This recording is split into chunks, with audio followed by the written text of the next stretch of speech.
increasingly seen that our distance learning students want some sort of human interaction. They want to see somebody there. So we've been looking at ways about how we can incorporate them. So we've done it in several ways. We've started with talking heads videos, for instance, as myself as programme director or the module organisers, just to say hello to the students, just so they know who they're talking to. And then we also use screencasts where we're using sort of slides with audio, and that might be as an introduction to a module and to take them through what they're going to expect to learn, that sort of thing.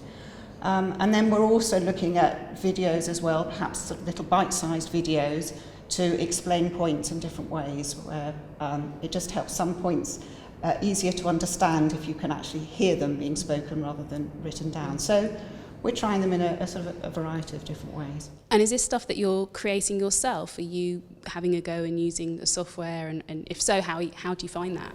Yes, it's great. We are using the software ourselves, and we're teaching our tutors and our module organisers to use them. And it's great because you can just sit and do it at your own desk and in your own time and make sure you get it right. And no, that's great. And the tutors themselves like to do it as well. You know, it's nice for them too. Quite recently, I took over a fully online module on education technology beyond the classroom, which is fully online, so fully distance learning. You never ever meet your students, and it didn't have any video except for an introduction. But as I was taking it over, I had to obviously produce it from scratch with my head on it as an introduction. First of all, I think it's really important to establish the social presence, to humanize education, because it's quite important for students to feel that there's actually someone at the other end who is a normal person you can contact, and it's a real person and not a robot or some artificial intelligence telling you what to do. And in terms of the production, at this time we can produce things so easily, and with this video I took the module over at the last second, so I just sat myself down at home on the floor, put a tablet computer on a chair facing me, and that was my recording. With a little bit of editing, it was done within 10 minutes or so, and then writing up the transcript, which is pretty important for accessibility reasons, so that took a little bit longer. But yeah, you can produce these things quite easily these days, and it is valuable at these specific points. I suppose just as a word of some caution in some regards, in that I've used video to an extent, and maybe it's just the discipline that I work in, but it being quite text heavy, some of the videos that I've seen have actually been rather distracting from the subject matter rather than complementary. And I think that's just one of those functions where the educator needs to think about, is this the best means of achieving the learning outcome they want to? And sometimes there can be such an overdose of video, and perhaps individuals who have a lot to say want to say it to camera. And that's not necessarily the most effective way for a student to learn, whatever that topic may be. And I think there needs to be a very thought out process of, is video the best way to do that? I take Tim's point about the sort of socialization and accessibility of the subject, and putting a human face and a course team behind that learning process is very valuable to getting that level of engagement with the subject, whatever it may be. But that's really, whether that's best served by video or another means is really up for the educator's discretion.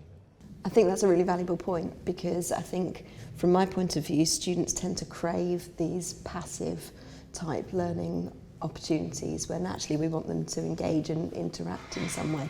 I found that for using videos and e-lectures, that keeping them very short helps a little bit with that, but also making sure that the e-lectures that I do produce are based around really key concepts or things that students typically really struggle to understand. I can think of a particular example where every year at exam time I have a queue of students outside my office waiting to talk to me about a particular mechanism, and by just producing a very short 5-minute e-lecture, that's really helped students being able to go away and explore those things on their own and hopefully understand them a little bit better. That's brilliant. And do you want to tell us about the use of lecture recording software at the school? Yes, so in our programme we have both a distance learning version and a London-based version. And with our London-based lectures, they're now recorded, so we're able to make those recordings available to our distance learning students. But they are hour-long lectures, so going on your point, you know, they're not bite-sized, but the students do appreciate them. We stress that we provide the key learning material, but they're like a sort of add-on, so they just hear the material in a slightly different way, and they really appreciate that. Mm. We've just talked about a number of different formats of how to use video, and I think there's quite a bit of potential in doing more with that. And at the moment, what we've mentioned is effectively talking heads, screencasts, recording narrated something on the screen, and then lecture recordings. But actually you can be so much more creative with video, and that is probably something that is not really on the minds of people. Like this format, what we're doing here, having a panel discussion can be quite interesting for the viewer, because they're actually witnessing how well an exchange is going on and how people are bouncing ideas off each other. But we can be much more creative with that. On the flip side, a lot of videos that are produced are also not very well produced. One of the most horrible cases is when a lecturer produces a talking head video and doesn't even look into the camera. That is really bad, and there's actually research also pointing out that talking head that doesn't engage with the viewer is actually distracting from the subject matter. So don't do that. I think that's a really good point. I think the point about discussion, something like this, would actually be a great way forward to look at. But I think that reflects back on other educational practices. Actually, this is an opportunity to think about what's the value of the lecture.